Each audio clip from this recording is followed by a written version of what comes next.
Hey everybody, time for MacBreak Weekly! And Jason Snell from Macworld Magazine is here. And guess what else is here? Final Cut Pro 10. Alex, Andy, and Jason will have their review coming up next on MacBreak Weekly.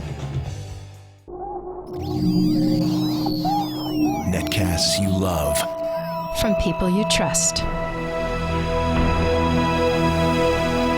This is Twit. Bandwidth for MacBreak Weekly is provided by Cachefly at CACHEFLY.com. This is MacBreak Weekly, episode 252, recorded June 21st, 2011. Final Cut Pro 10. MacBreak Weekly is brought to you by GoToMeeting. Meet easily with colleagues even when traveling or working remotely. For your free 30-day trial, visit GoToMeeting.com, promo code MacBreak. And by Squarespace.com, the fast and easy way to create a high-quality website or blog. For a free trial and 30% off your new account for 3 months, go to Squarespace.com and use the offer code MacBreak6. And by Audible.com. To download the free audiobook of your choice, go to audible.com/MacBreak. It's time for MacBreak Weekly, the show that covers the latest news from Cupertino, California. And as usual, Mr. Alex, well, actually, it isn't usual because you travel so much. Oh. We've missed you. Sorry. Alex Lindsay in studio from the pixelcore.com and pixelcore.tv for the podcast. I was with Andy last week. It was very fun. I know, that was kind of cute. It was really cute. Andy Ihnatko is also here with Winged Virtue, or Winged somebody. That is the Bread Upon the Waters statue from the Public Garden, made by the same dude who did the Lincoln Memorial and so many other really cool sculptures. Andy is giving us a tour of Baston in his rear view mirror. Exactly, a lifetime experience live from your armchair. Stay tuned for the URL and purchasing. And joining us, which is right now in studio, I'm so thrilled to have the editor-in-chief of Macworld Magazine, Jason Snell, here. It's great to be here, and it's great to be here when there are other people in the building. Which Lots. It's great. You've I was been the here- only man in the studio the last 2 times I was here. So. You notice it's a little sweaty now with all these people in here. Yeah, it's warm. It's a little muggy. I got an You air see why we're going conditioner to a larger studio. Yeah, right well, over here. this is the last few, the waning weeks of Hitler's bunker, as I lovingly know the cottage. Don't mention the war. And all of you will be coming with me down the road to the new place, which is getting very close to being Can't wait to see finished. it. I've been gone for a week. I'm very excited to see the updates. Yeah, we put the furniture in. You can see it a little bit on the drop cam, which is bit.ly/twitdrop if you want to see it. But the furniture's in, the lighting is starting to go in, the cameras are here. We're I waiting love for the lighting that Brent's using for that. He's great. Yeah. Brent By. He's got some skills. Oceanmedia.com is doing our lighting and doing a great job. And then I think we're going to move in 3 or 4 weeks. Depends on how long it takes us to get the audio and video working. You saw how long it took us to get the audio working in this room, and this is simple. So we have a ways to go, but it'll be exciting. It'll be exciting. So the big news this morning, I gets up, and look, lo and behold, it's Final Cut Studio X10. It's out. It's out. Did you know it would be today, or is that a shock to everybody? I knew. How'd might you have- know, Jason Snell? We have our ways. Yeah.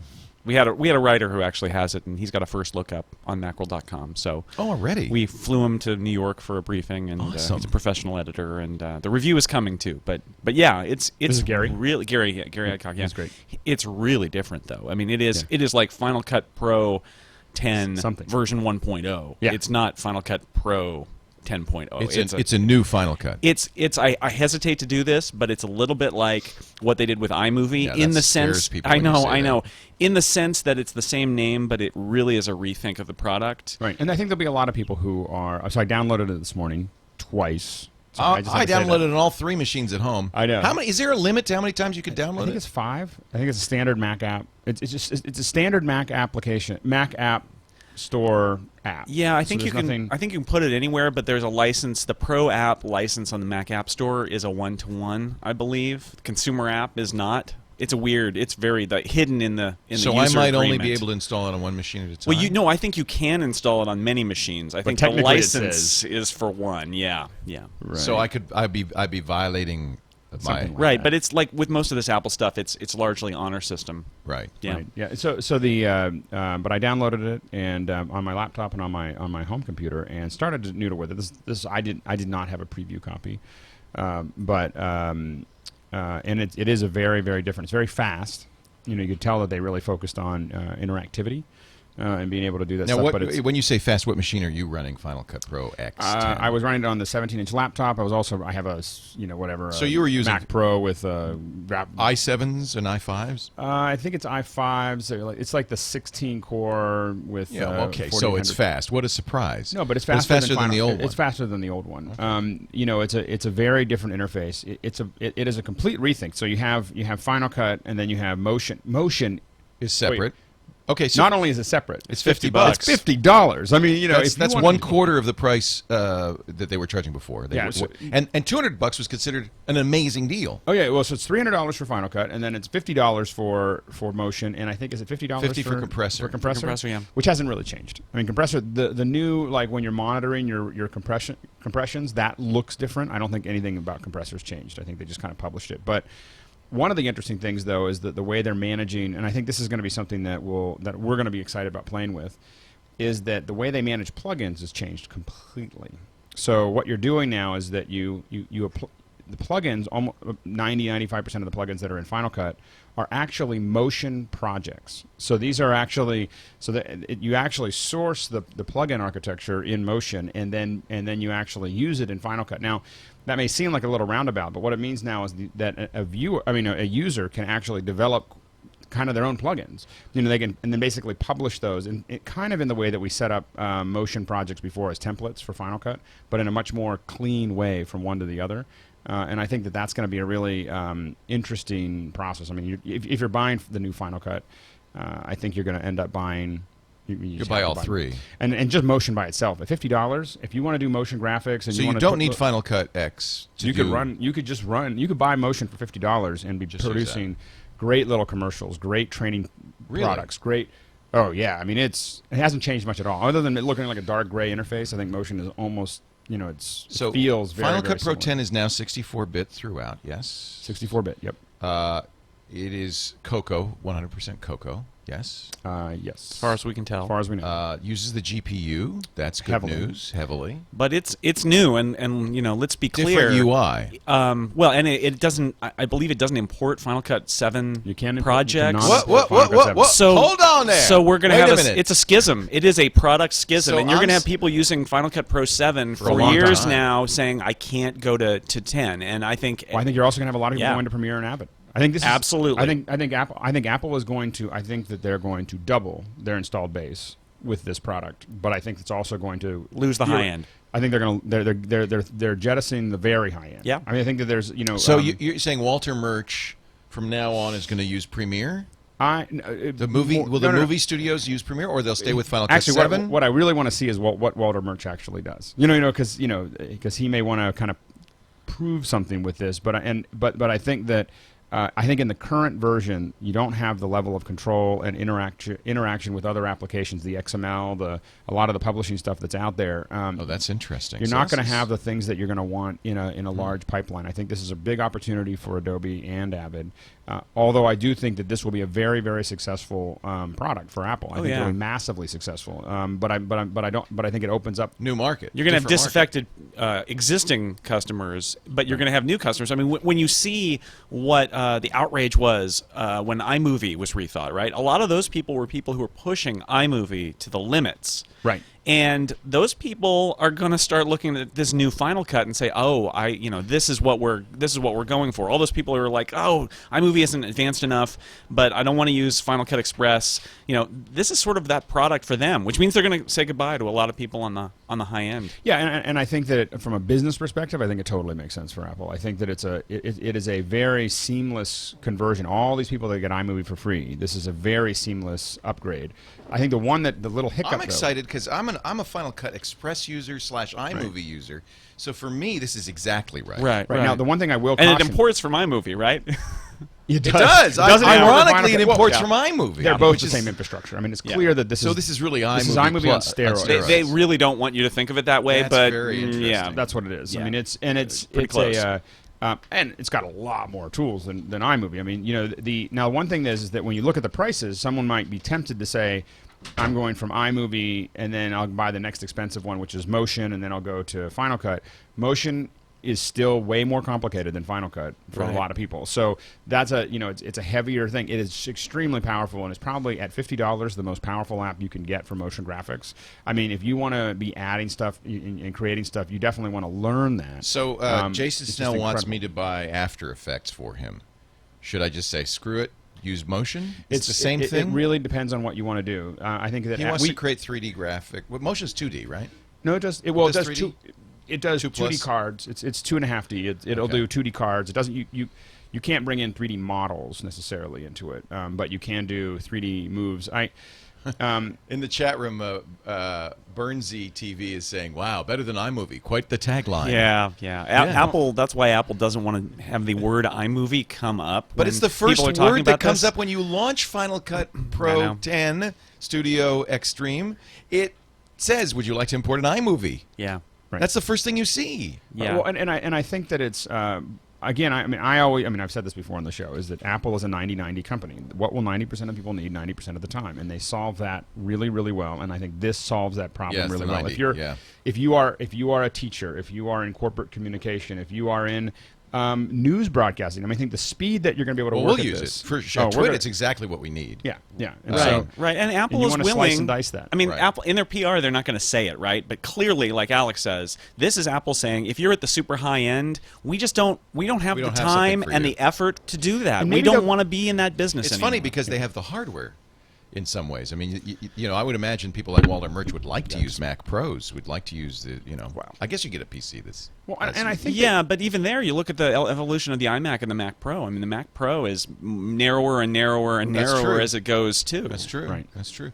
1.43 gigabytes. I'm downloading it right now onto my fourth install. We'll see. Is it at some point going to say no? You've installed it too many times. Or I've only had 5 machines on my mobile me, so I just have this thing like I don't know. It always works. I don't believe any of the Mac App Store stuff actually does checking. Right. There are the 2 different licenses, and I think it's all of the Macs in your household for consumer apps, or all the Macs that you have, and it's very broad. And then for Pro apps, I think the license specifies it's 1-to-1. But again, it's an honor system thing. And Apple doesn't. And there is that iTunes limit that, as Locke is pointing out in the chat room, that you can only activate. Yeah, but that's iTunes. that's for not media. For the App that's Store. not for the only App Store. music. Okay. Yeah, it does not check for the App Store. Okay, so that's not going to. And this is something. And this is the kind of thing that only Apple can do because essentially they're a hardware company.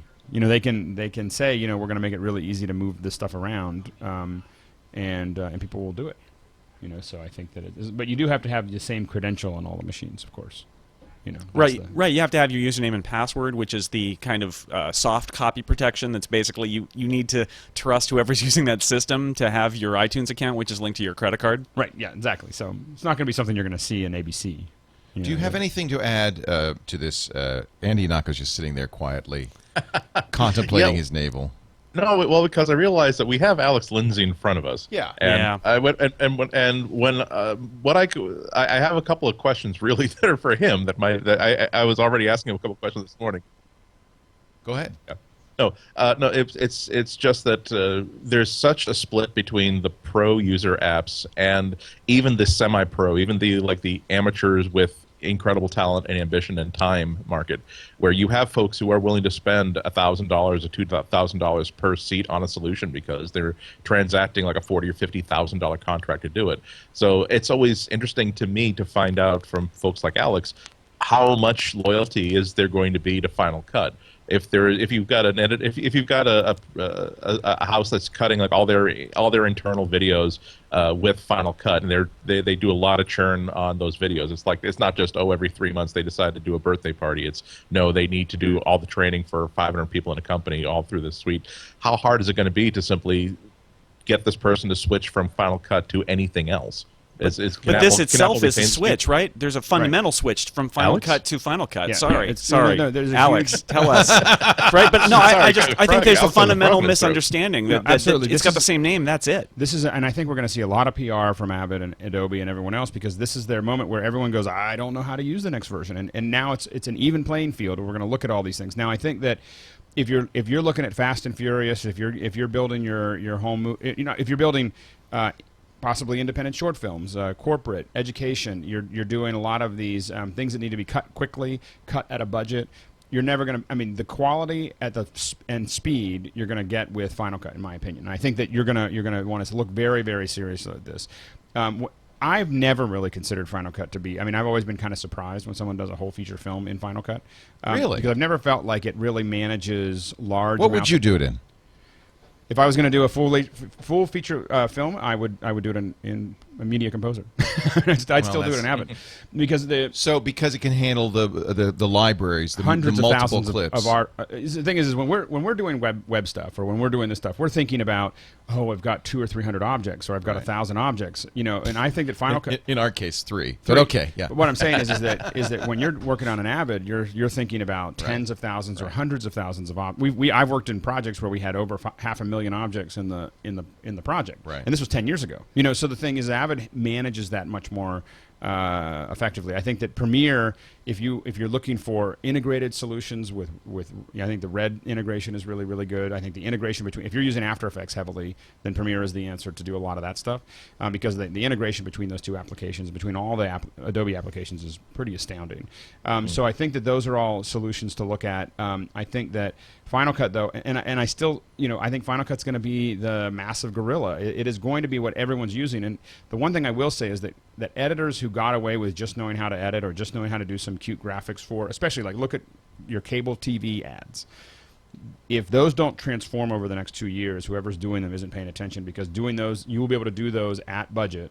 You'll have thousands of people that know how to use Final Cut in Motion, and you can make all of those graphics, all of those pieces, all of those edits much better in Final Cut quickly and inexpensively.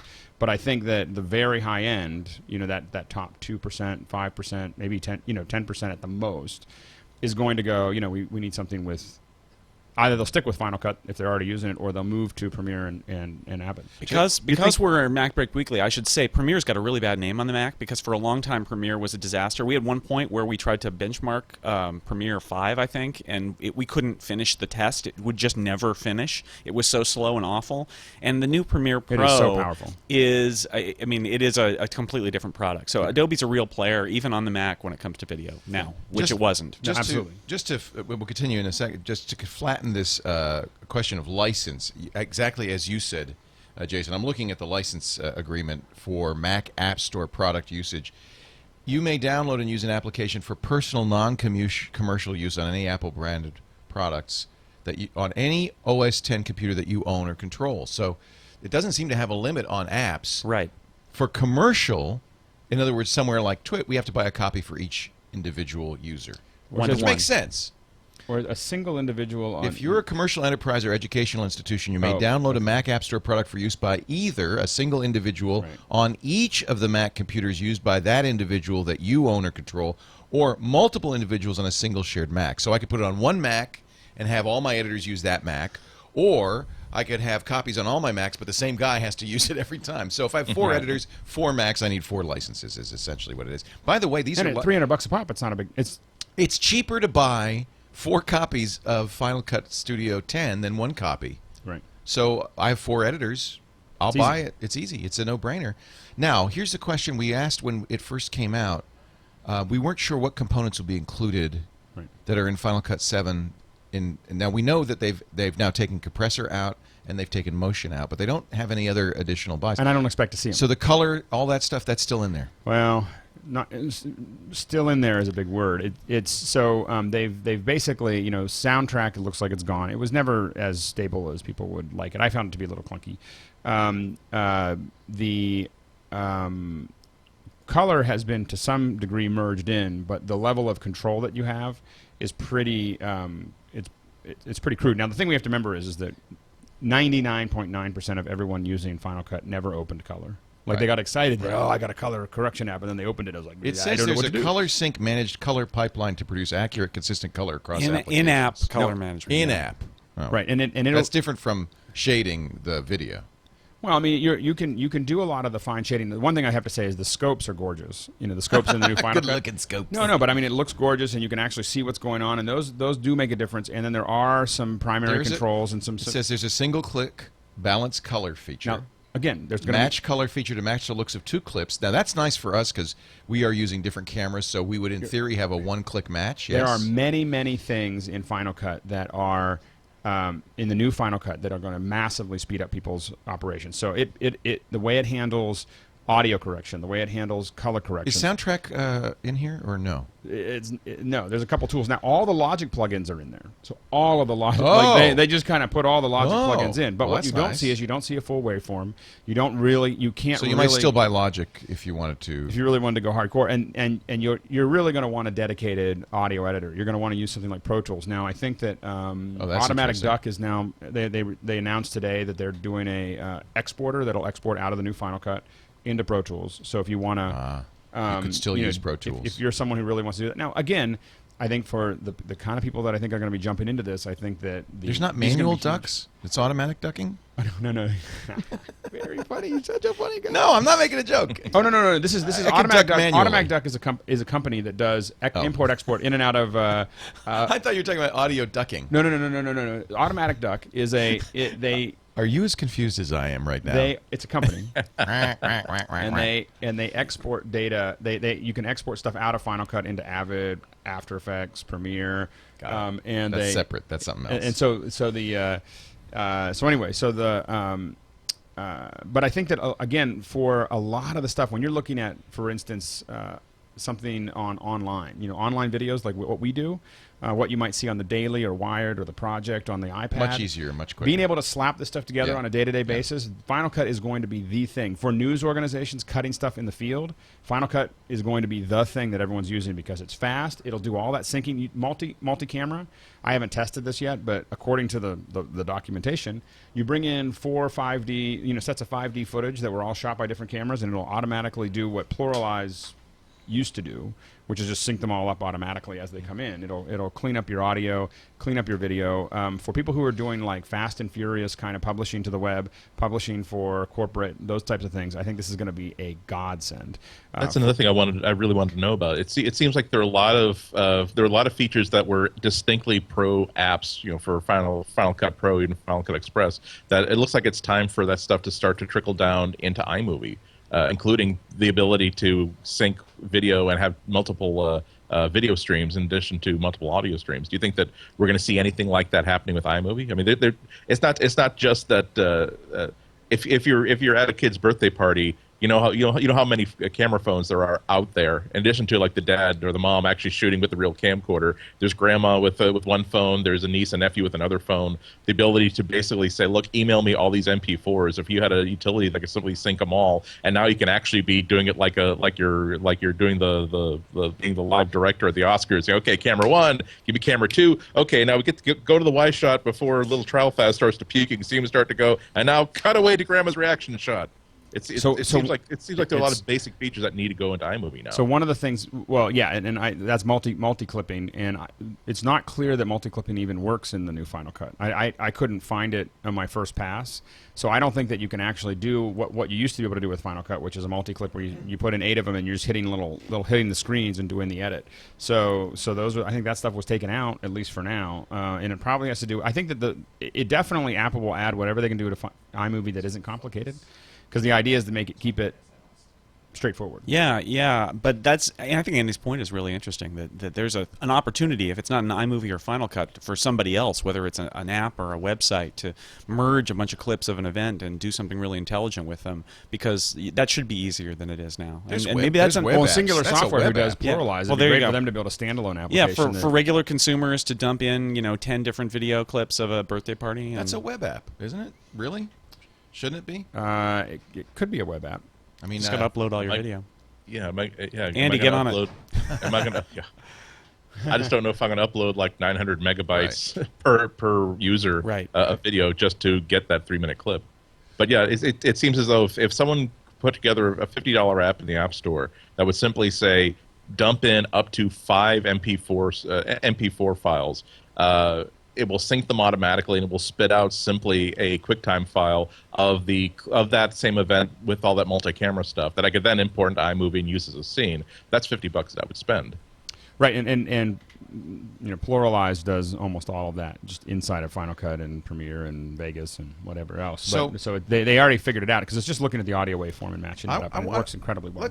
We're going to move on in a minute, 'cause we could go on, and Alex, I'm sure you're going to do this on. So we're doing a live stream on Thursday That's what I evening figured. from our studio. So we're bringing in Steve Martin and from Ripple Training and Mark Spencer, and we're flying Steve in from Phoenix. cool. Mark Spencer's coming up. So what we're going to do is we're going to do a live stream from the new studio at 6 p.m. Pacific Standard, and so people can 9 tune in. p.m. It'll be Eastern. interactive. You can watch. You can ask questions. All of that. Exactly. And so Yeah. it's going to be if you follow Pixelcore on Twitter, or you follow me. If you follow me, you get my crazy twittering. If you just want business stuff and you just want to know what Pixelcore is doing, then follow Pixelcore on Twitter, because that's all business. With me, I'll post it too, but I also complain about the weather and whatever I'm doing. So it depends on what you want. But anyway, And what's that? So you're AB Lindsay? I'm Alex Lindsay, all one word, on Twitter, and then at Pixelcore, or Pixelcore is the other one, and Carolyn manages that one, and so we'll definitely be posting. We're going to be doing a lot of live streaming, but the big live stream we're about That's to do Thursday. We were already scheduled to do on Friday. We're doing we're doing another round of MacBreak Studio, and we're going to be and it'll be all introducing people to the new Final Cut 10. So we'll be recording those to come out in the next month or two. But since the guys are already in town, we're going to go ahead and Take advantage of that. Yeah. So now I got to figure out how to get it all set up by Thursday. Yep. As soon as the full studio's done, anytime you want to use that studio for these kinds of things, we can work that out. Because Awesome. in the evenings, it's often empty, and there's no reason not to use it. No, that'll be great, because it's the kind of you thing have we'd more love to do. space. You could do a round table or whatever. Yeah, so we're gonna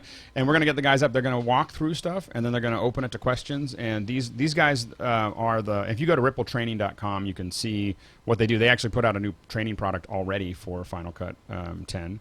And they are the trainers who trained our trainers.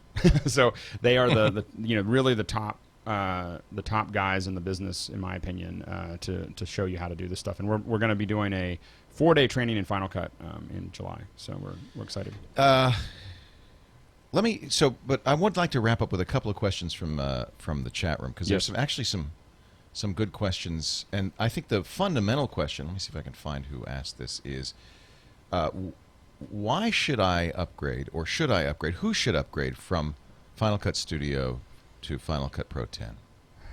Who's this for? And who's it not for? I think we've kind of covered that, but I think what you have to do is you have to look at the kind of features that you're using every day and look at whether Final Cut 10 has it. If I'm in the middle of production, we're going to be pretty aggressive about it, because we're covering it.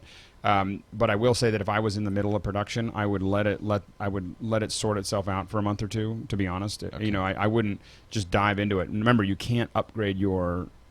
I would install it. you can't go from 7 to. I would install it and start playing with it. Right. I think that if you are doing anything other than really high-end film and TV, It's fine. I would definitely look at it very seriously. That was Bob Kazi's question. I think so. everybody should play with motion. At $50, you're nuts not to have it. I'd like to learn motion. This so is a much good fun. Yeah, I mean, that's a smart It's thing for such a them to do. cool application. And it kind of is a gateway drug for 10, right? Well, and again, it's the plug-in It's a plug-in in development environment for Final Cut, so you can do all kinds of crazy setups. So, for instance, if you're building a pipeline, Save that for Thursday. I'll save it for Thursday.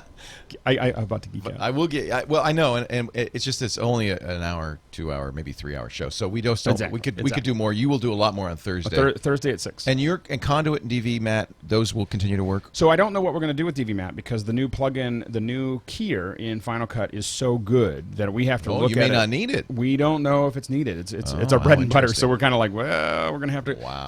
So we have to. They did a great job on the plugin. So we're looking at it this morning, and figuring out what we're going to do. I think Conduit we're still going to do, because it solves a problem that nothing there solves. But yeah, DVMat, we're not sure what's going to happen. We may keep it. Obviously, it'll be still available for older Final Cut, but I'm not sure what we're going to do with the new one. Jason, what are your thoughts before we take a break and come back with other news on this hot new Final Cut Pro 10. I think that the people who are going to be most excited about it, to echo Alex, because he's the man, he knows about this, are a lot of the people, like, there's a guy, Rob Griffiths, who used to work for us. I know Rob. He was so mad when iMovie got upgraded, Right. and because he was trying to do more complicated stuff.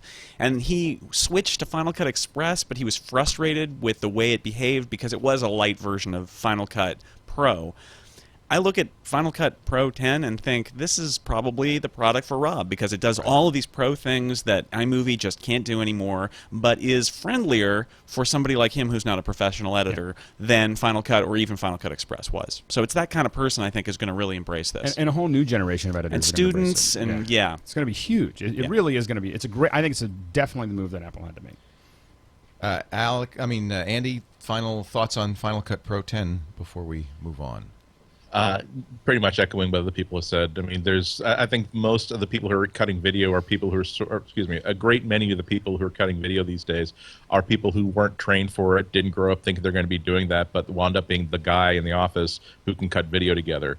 And this is from what I've seen of it so far, I haven't downloaded it myself, but I've seen already people give us walkthroughs of it. It already seems like it's more instinctive for people who don't know the language of film editing. Yeah. They just kind of they can watch enough Scorsese movies to figure out, okay, I guess I want to cut from here to here. Right. I want to make sure we get a shot of this. Yeah. That's me. I'm excited about it. And for people like us who want to get good at video or want to get better at video, this is a real opportunity. I think this is very exciting. Yeah. And again, I just want to reiterate, because I know there's so much more to talk about. We haven't really talked about compression and motion that much, and you're going to do this all on Thursday. You're going to go in 3 hour deep, 2 to 3 hour Geek Fest, which I would have loved to do, but we can't do. We have other stuff to talk about here. Right. Thursday, find out about it by following Pixelcore at Pixelcore on Twitter. They'll give you time and location and all of that. Yep. Pixelcore.com will also have a link, I'm sure. Yes, absolutely. It'll be on the front page. Okay. Wow. It's exciting. I mean, I was really surprised when I got up and I saw that. I said, wow. Maybe because I wasn't, I'm like Lion, I'm waiting, like there's a clock ticking in the back of my head. I know Lion's going to come. It's going to be in July. It's going to be, but I didn't have a clock ticking in the back of my head. Yeah, I've been, it's like You every have. week, You every have. Tuesday, like, when is it going to come out? You have. Okay. Is it One more Tuesdays? week. Are Tuesdays when they release the new stuff? Tuesday's a good, in the publishing world, Tuesday is generally a good day to send out releases, because Monday everyone Right. wants Monday to prep. Right. And Tuesday, then you have as much of the week to run as possible. That's good to remember. Basically, in the publishing world, we only work on Tuesday. So That's funny because that's when we do this show. How We don't really convenient. we don't call it work exactly. I will say one last thing though. Isn't this emblematic of Apple that they're willing to simply say, we know that people are going to be upset that we're making a huge change to something, that we're sort of forcing you to throw away a lot of your old knowledge, but we honestly think this is the right thing to do for the product. That's really the It's their underscore. strength. And they can afford to do this because they're a hardware manufacturer and because they have a lot of other Right. income streams. You couldn't, a Microsoft software company can't do it. Well, Adobe. This Won't do would it. be Adobe won't terrifying do it. for Yeah. Adobe or Avid to just jettison all of your, what people know you as and start over But again. think of all the times Apple's done something like this. It's gone from PowerPC to Intel. It's gone from OS 9 to OS 10. I mean, this is exactly as you say, Andy. This is kind of prototypical Apple. Yeah. And that's I guess a strength. It could be conceived as a weakness by some, but I don't think so. I think it keeps them moving fast. It's hard to keep up with. It means you'll be relevant 5 years from now instead of just stuck with, well, we've got 90% of the industry, but 90% of the user base, but we really have lost our ability to influence the forward And the thing direction. is no matter how smart you are, when you set up a code structure, when you set up a library, and you set up how you're going to put together an application, it's based on what you know today. And 10 years later, you've learned a lot of things, and the structures have changed, and you want to take full advantage of those. And I think that's hard when you're just slowly trying to move that code. When you're trying to be backwards compatible. All right, it's here. Go download it, but not while you're watching. If you're watching live, because it'll screw up your bandwidth. And not while you're driving. Not while you do not drive.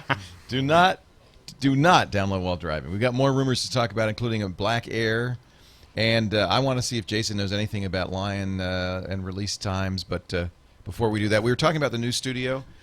We are getting right close to 1,000 brick orders. We don't know if we're going to go to 2,000. I think we will, but we at some point have to cut this off because we've got to lay our bricks. How many times have I said that before? And so if you have yet not ordered a brick, you've seen the bricks. These are the little 8x4s here, and then we have the larger 8x8s. You can even get your company logo on it. Go to bricks.twit.tv. Time is running out. I'll give you like 48 hours when we get right down to it. But at some point, we're going to put these bricks in. We can't be doing it when and I think we're going to be in the studio in the next month. So hurry. If you want to get your brick laid, now's the time. Well, let me throw down the gauntlet too. If when I visit like the cottage when it's all finished, if I am not forced to spend at least 20 minutes reading wise ass comments, they're great, that has been left on bricks, I'm going to be very, and I appreciate the in memoriam, Nana, you are the light of my life. I appreciate that, but I really want to see comments that are like, oh well, that's unkind, not to me or to anybody at Twit, but I'd like to really this be 100 years from now when when our next generations are now turning this into something else, they realize that, wow, somebody really hated. I don't know what Skype is, but somebody really hated it. Exactly. And I have to, Andy, you're going to be gratified. It is. You're going to, when you come to the wall, you're going to be a want to Skype look. guard. There's some really good stuff in there. There's a lot of gems. You're going to end up if you come to the brick house, come an hour early so you have time to peruse the brick garden, because it's right there. It'll be right behind the reception desk and then curving around, and it's already some hysterical. I've reviewed them all, and there's some very. I won't spoil, but there's some really good stuff in there. Also want to mention our great sponsor, Citrix. As always, they make it possible to do these shows with their advertising support. And mention GoToMeeting, a great product for people who are in business and have business meetings, whether you're in sales, in training, if you collaborate with people who are not next door.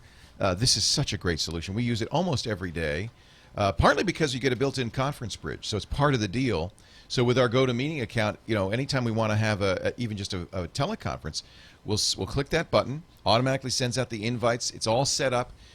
And the beauty of it is you can be on the teleconference and still show screens, engage people. You can do a PowerPoint or a keynote presentation. It's Mac or PC. It's easy for your customers or prospects even to install. They don't mind. They get the invitation that goes right into their calendar, which is really nice. Then they know that meeting's coming up. They click the link that's in their calendar, automatically populated by GoToMeeting, and the GoToMeeting software installs. It's refreshed every time, so it's always up to date. It's always secure. And there you are. 30 seconds later, you're seeing my screen so I can present to you. It is absolutely a must-have for business, and I want you to get it now. The best way to do this, though, is try it free for 30 days. If you visit GoToMeeting.com, and then use the offer code MacBreak. I should really change our lower third because it says /MacBreak. And the way we want you to do it now is just visit GoToMeeting.com and then use the offer code MacBreak when it asks you. That way we get credit. We appreciate you doing that instead of those other shows that Leo hosts. I hate those other shows. You want to support MacBreak Weekly. GoToMeeting.com, click the Try It Free button, and use MacBreak. We thank you, Citrix, for your support, and you, our viewers and listeners. We haven't yet received a blue brick of death, but there is one brick that there's, well, I don't want to spoil. Okay, there's some funny bricks. There's a 404, brick not found. I like that. Nice. There's one push here to open wall. I like that. We're going to put a camera on that brick, see how many people push it. It's going to get worn out. It's going to be worn out. Yeah. I just love it. So I've always thought that if you really want the greatest tattoo in the world, you should actually get a QR code. So that way people can just like check the QR code, and they can keep changing your tattoo. In case you ever be embarrassed with it. But so if you're concerned about this, you can get great value for money by just paying for the top whack brick where you get the actual artwork supplied. we do. If you get the 8x8, you could put I think you could put a QR code on it. And then you could basically keep updating this brick with whatever thing you want to say. That's right. Things you think you can only get away with for one day before someone forces you to take it down. You could do that. Actually, I had the logo brick right behind me, but I got another one. This is the commemorative one. If you order the commemorative one, you get a full-size brick. But see, you could put a logo. I think there's enough resolution. I don't know. I'll have to check. Wouldn't that be awesome just to have a brick with a QR code? It could have a joke. You could have. And you're right, Andy. You change it every week. It's by reference, right? So you could change it. Right. So you just point it to a URL and just keep changing what's at that URL for the rest of your life or for the rest of the building. That's awesome. You should pay attention to this, Jason. That brick has shifted the gravity in this room. kinda I heavy. think it's so heavy. So this is not the one we. Wow. I'll show you the ones that we're gonna. They're thin. Oh, he's off on the bricks now. hit the bricks, Leo. I'm sorry. Hit the bricks. One more. Just wait. See, this is a thin one. Yeah. That's the one that we put on the wall. But then if you order, you can. It's heavy. You can order. can murder commemorative brick. somebody See, they with put this. felt on it so you could use it to brain people and not leave marks.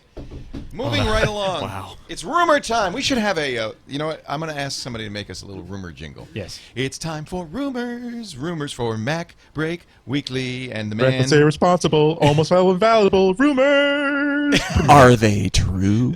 Oh, we just did it. We just wrote it for you. Now just put it to music. We're set. And then since Jason Snell's here, he's certainly the guy to ask. Oh yes, noted rumor monger. What is Macworld's policy about those? We try not to cover them because so many of them are not true. And yet, some of them are true. it's hard not to, isn't it? Right. At some point, you have to because they're out there in the water, and you have to. But we try not to report on every single rumor that's floated. Well, you just certainly because so don't many want- of them are not. You don't want to do it in the paper magazine because Certainly. you could be embarrassed. Right, but on the web, it's one of those things that Right. we have to walk a line because some of them have the ring of truth about them, but Right. you have to report them as a rumor unless you've got confirmation from some source, and it's tricky because people want to know. There's no doubt about it. So, rumor one, we're going to see new Macs. New Mac Minis are due. We haven't had a mini update for a while. Yeah. MacBook Airs. MacBook You Airs, think yeah. next month? You think that's true? Yeah, it makes sense to me. There was a rumor they were coming out this month, and then the latest With update Lion. It should rumor come with update Lion. is they should come with Lion, and Lion is so oriented toward small screens and touch and trackpads and multi-touch devices that it doesn't really make sense for you not to ship laptops with Lion if you've got new laptops coming. Right. And I know people are really excited about the prospect of the new MacBook Airs and the Mac Minis being on the Sandy Bridge set of chips, which are much more powerful than the current And low Core voltage. 2 Duos. Yeah. That's Yeah. that's absolutely true. Every single the hallmark of what Apple needs to do is, and what they are doing is to go through the entire line to give it Thunderbolt and Sandy Bridge. So anything you see in the product line that does not have that right now is pretty much imminent after Yeah, Lion. it's coming, yeah. And I gotta say, I was before I told you about how tempted I was to get an 11-inch Air, Right. just to travel with, and how really pitifully I cried when I had to send it back to Apple after my loan period was due. Now you're happy, aren't you? Not only that, but you take the 11. I'm talking about the $1,000, the cheapest one, 64 gigs of storage, 11-inch Perfect screen. machine. You start off with that. You add Thunderbolt, so now you don't have to worry about multiple displays. You don't have to worry about being able to attach a high-speed drive to it. Okay. You're also now talking about Lion, where it's no longer going to be terribly important to have lots of storage, 'Cause of assuming iCloud. that assuming that this is just your out of the office for a day or for a week sort of machine.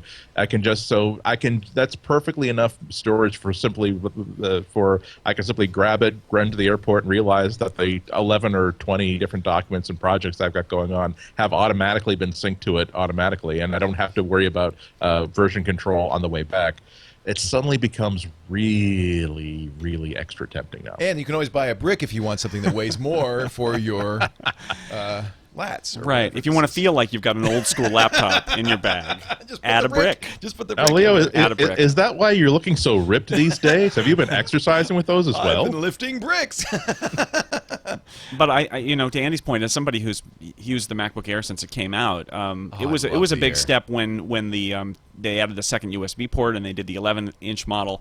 If they can add Thunderbolt plus those Sandy Bridge chips, it really opens things up because one of the big problems with the Air was that it was so constrained in terms of what it could do talking to the outside world because it had one USB 2 port. So you bring in Thunderbolt, And I think it's really all huge. you need is power and Thunderbolt. I mean, I think that. Well, you'll have USB, right? Right. But the Thunderbolt is going to be key if you want fast storage, it's going to be big. And I do think Thunderbolt is going to go everywhere. It's going to replace the makes mini sense. display port because it doubles as the mini display port. that makes a lot of and sense. And Yeah. so I think it will be on the mini too. Yeah, everywhere. Yeah.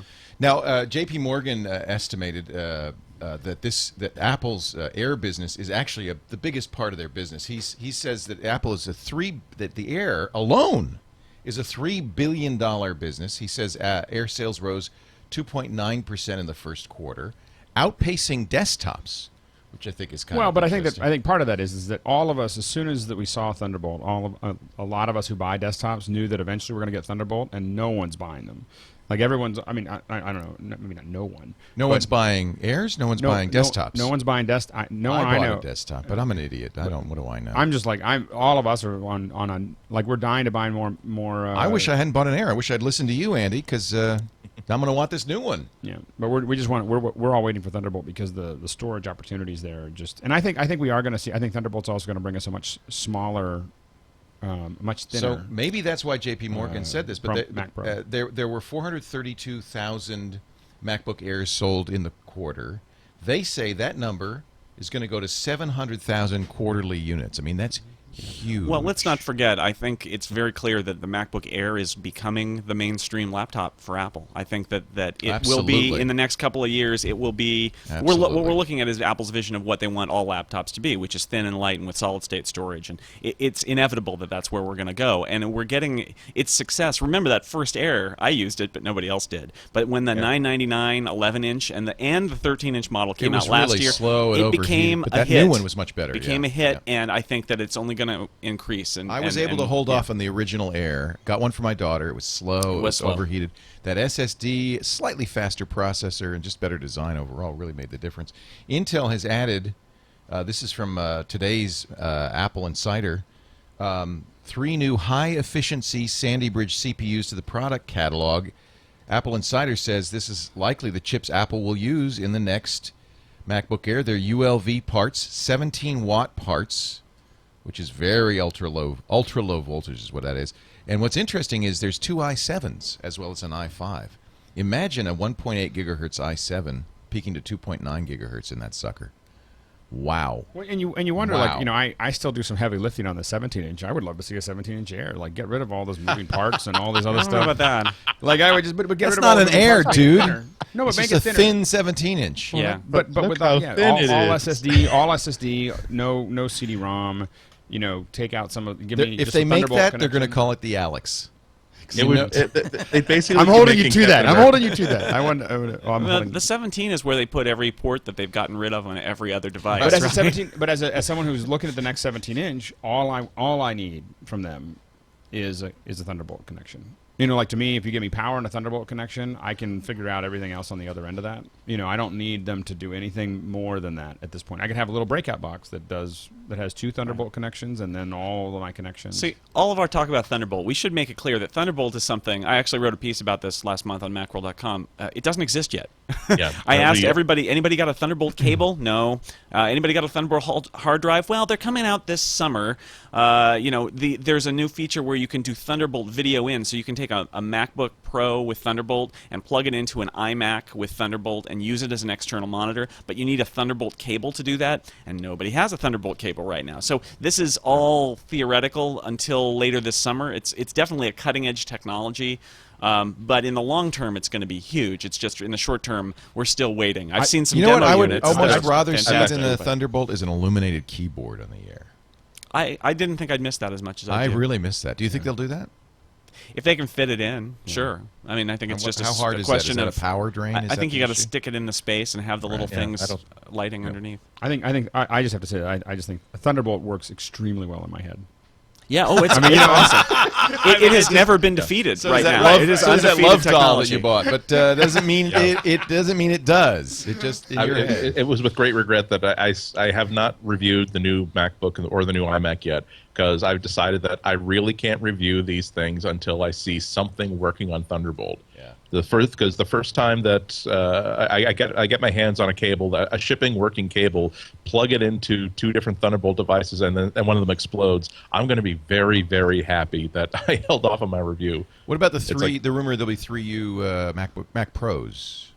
Wow. Rackable. I think it makes sense.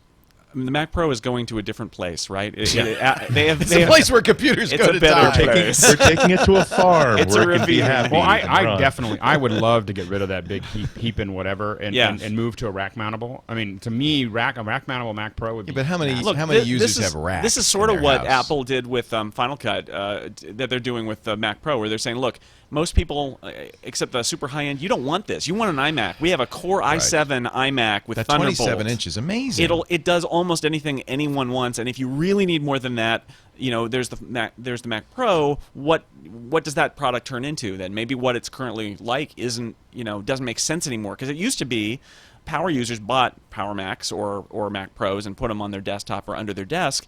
And, most of us, speaking for myself, I never used to buy iMacs, and I bought an iMac because it's powerful enough. So how does it transform for people like you, Alex? And the thing for me is that, and again, once we see Thunderbolt working, the big thing for me is expandability, which theoretically can be handled with Thunderbolt. Externally as opposed to internally. Yeah, well, it's a full PCI.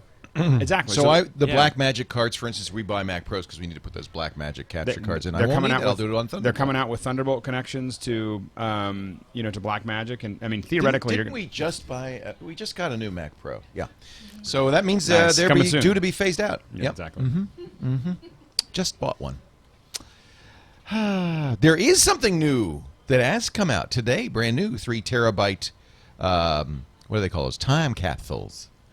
And also a brand new airport. Is it the Extreme or the Express? Extremes. What is new, Jason, in the Extremes? Have they confirmed that? I thought that they confirmed that that there was a rumor that they were going to be updated. And I think all we know is that they've taken the time capsule up to 3 terabytes now. Oh, we don't know about the Extremes. I don't think they announced an Extreme update, or if they did, it's one of those stealth updates that happen in place, and that they'll turn. Oh, you know why it's quote confirmed, because the FCC. There was an FCC FCC filing, yeah. But it looks like the big news on that is just that they added some larger time capsule SKUs, and time capsule is basically an airport Extreme base station, a Wi-Fi router that's got a giant hard drive in it, so you can run Time Machine and back up wirelessly. Just plug it in. It's like a backup appliance for. Do you recommend those? Do you like those? You're paying a lot of money for the hard drive. I mean, I think $4.99 for 3 terabytes. If you're never ever wired at home, maybe it's a good deal. But otherwise, you could just buy a terabyte drive and plug it in every now and then to do your backup. I've got a server in the closet of my house, so I bet you all of us use that. a NAS or something. Yeah, I got a Mac Mini that lives in my closet, and I back up to that. But most people, I understand, probably don't have a Mac Mini in their closet. They have it under. I was like, I have a Mac Mini. It's not quite in my closet, but they have it in their coffee table instead. We're actually, we're going to. I think we're replacing in the new studio Streamosaurus, which is our streaming box. That has 6 Mac Minis in it, and then there's another one over there. These are older Mac Minis. I have no idea what I'm going to. I mean, they're Intel, but I don't know. Well, if you don't know what you want to do with them, what would you suggest? I will take them off. No. That means there's something I could do with them. Little servers. I mean, they're great for little media servers. Servers. Yeah, just great. No, but moving media around where you don't need a lot of processor speed. I mean, I'm using an older one right now, and that's basically. But you'd attach a big external drive to it. Yeah, I've got like 3 Drobos connected to it. So I have a terabyte drive attached to mine. Yeah. I take the DVDs that I've got that are older that my kids want to watch on the iPad. I use it as my handbrake machine. It's my iTunes server. It's running iTunes. I've got some Logitech Squeezebox music players. It runs the Squeezebox server. Oh, that's good. It's running backup, so I can back up Time Machine to it, and my printer's attached to it via USB printer sharing. So it is the print server too. And we should point out that if you have an old time capsule, it's easy enough to open it up and put a bigger drive in there too. I believe so. Yeah. So you're not. That is a really interesting use model, though, because you don't have to be that much of a power user to have that desire to have one machine that is on and on the network 24/7. Right. Because you wouldn't do it just for VNC, you wouldn't do it just to set up a VPN, you wouldn't do it just for Squeezebox. But when you go through your house and you realize that, wow, I've got like 11 things that would work so much better if I had a dedicated machine that was kind of walled off a little bit from all the other machines in the house, that is not going to burn up as much power as a toaster oven if I keep it running. So that's one of the things I keep revisiting, the idea of if you ever decide to get rid of any of those old Mac Minis, I would probably, I like Alex, would probably take one off your hands because I keep waiting for Apple to drop the price down to $249, at which point it makes complete sense for me to have a dedicated headless machine. And we're looking at them for instance, in an office environment, we're looking at keeping our schedules, and stuff like that, taking the old Mac Minis and just having them use Quartz Composer and just looking at an RSS feed of what the schedules are and just, putting them up on cheap little monitors. And it's just a great way to just kind of, there's lots of little things you can do with these older Mac Minis. Yeah. They're just great machines. Good, because I got a lot of them. And if you're looking in the market for a home server, the newest generation of Mac Mini, and especially these new ones when they come out, if they've got the Sandy Thunderbolt. Bridge stuff Yeah. and Thunderbolt, Apple last year when they revised them, they're super low power. They were fairly low power before. They're real low power now, so it will use even less of that toaster oven's worth of power that Andy talked about than before. So they're pretty green as things go. You know, they're trying. So I know I have to work on that. My whole house is always warm. My back, Yeah. you know, and I suddenly realized it was because I got all these servers and everything else Yeah. running in this little house, and I'm like, why? And now that it's summer, I'm like, why is it always? You hot saw in these here? guys who are running Bitcoin generators, you know, because if you're doing Bitcoin, which is this internet Oh, yeah. currency, you can run machines against it to try to generate Bitcoins. It's kind of a random process, but for a while, not anymore, the market's crashed for Bitcoins, but for a while the market was quite inflated. And there were guys who were running, because if you have an ATI 5870 or a really high-end GPU, you can run the GPU to generate Bitcoins and have a better shot at making some money on it. They were running so many of these that they got busted for being a grow house. The cops said the only people who could possibly be using that much power must be growing marijuana. I read a piece inside. by somebody who did the math on his cooling costs, his air conditioning costs, and discovered he was spending way more to cool Yeah. off all those computers Than than he you're ever was going to make Yeah. on Bitcoin. And then the market crashed. Yeah, which made it even less likely. Yeah. Turns out you don't get something for nothing. Yeah, well, it was, it's interesting. We're going to take a break, come back with more. It's great to have Jason Snell in studio with us on this nice, hot first day of summer. It feels like it. Happy summer solstice to you, the longest day of the year. And Jason is dressed for it. Jason is editor-in-chief of Macworld Magazine. Jay Snell on Twitter. Alex Lindsay is also with us from the Pixel Core. Thursday's the big day for their full Final Cut Pro 10 roundup. We're very excited. Yeah, I'll be watching that. Maybe I'll even hang out. And if you're in the UK, I think that the supergroup, they're actually having a supergroup meeting Oh, in that's the cool. UK. That's going to happen in the evening there. So if you're there, check out supermeet.com. They're doing their own event, and I think they're going to be showing it. And then we'll be doing our live stream at 6 p.m. Cool. It's very exciting. And of course, Andy Ihnatko is also here. His lulzsec handle is Winged Victory, just in case you're trying to figure out what that is behind him. We will. Read upon the waters. I know. Chester French, if you heard of him. Let's tell you a little bit about Squarespace.com. Before we continue on, I want to talk about the Powder Coat Airbook, MacBook Air. That's the one I want, the one that absorbs finger grease so well. But before we talk about that, let's talk a little bit about the greatest place, the secret behind exceptional websites, Squarespace.com. Alex is a Squarespace user. I'm a Squarespace user. Inside.twit.tv, our company blog is on Squarespace. And we do it in so many different ways. You know, use it. Pixelcore.com, You're crazy. You just dvgarage.com, went Squarespace nuts. bordersack.com. Yeah. And they're all very different. They all have different That's what's cool requirements, about everything else, and it's great. You can try it right now if you go to Squarespace.com. Click the Try It Free button, and you can try it out. You don't even need a credit card. All really you need is the name of your site, a password for the site, and an email address so they can tell you when your 2-week trial is over and say, hey, you want to buy it? And by the way, if you do decide to buy, let me send you to the pricing section because I've got a little update for you. Normally $12 a month for the standard account. Of course, the longer you subscribe, the less expensive it is. But I can get you 30% off the first 3 months. How about that? If you use the offer code MacBreak6 when you buy.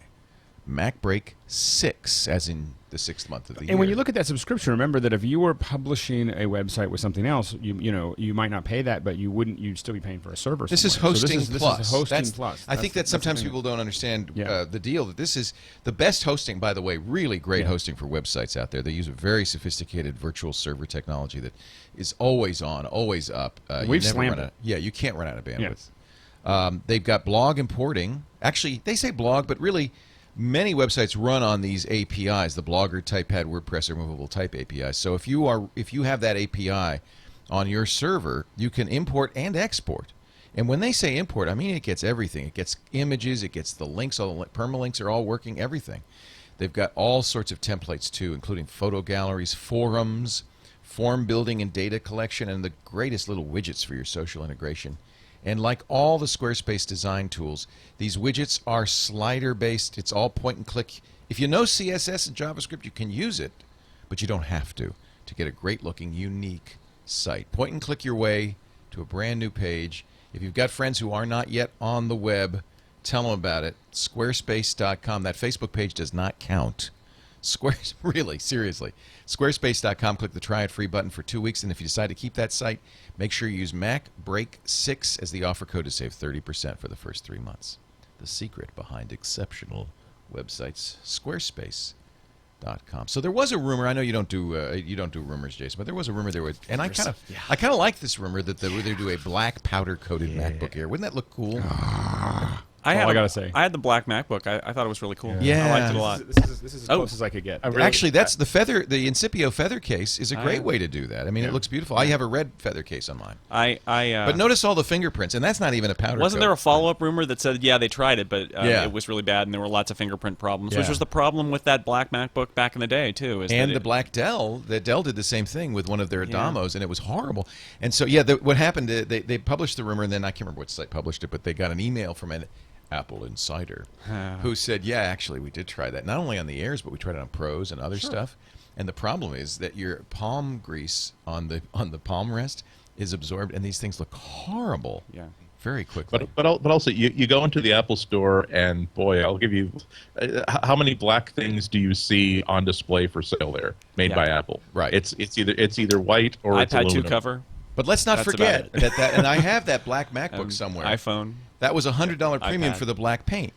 They made some money on that sucker. They did. So there's a market for it. I think if they could make it work, they would. Although it does seem to not fit their design aesthetic right now. You even saw it with the iPad 2, where they've got the nice curved metal back, and that's what they're going for now. So it seems. What about the rumors? Oh, there it is. There's a black MacBook Air. Yay. We hide it. We actually have a little Easter egg contest. Good times. We hide this. I can see all the fingerprints. Yeah, on look there at too. it. Actually, it's pretty disgusting. Yeah.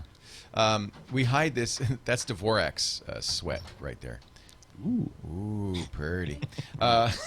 It's kind of gross, but it's good that you make him sweat.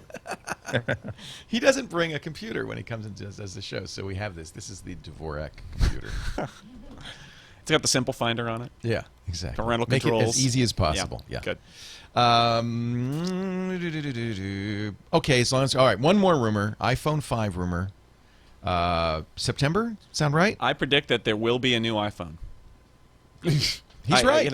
I think, well, I predict there will be a new iPad. yeah. Ooh, good one. Damn, I wish I had guessed that. No, I mean, Apple traditionally has this fall event where they do announcements going into the holiday Makes sense. season, and They're not gonna do a new iPod They in shifted these gears. days. It's Yeah. obviously there's no iPhone announcement yet, so they're going to shift gears from the last few years. Yeah.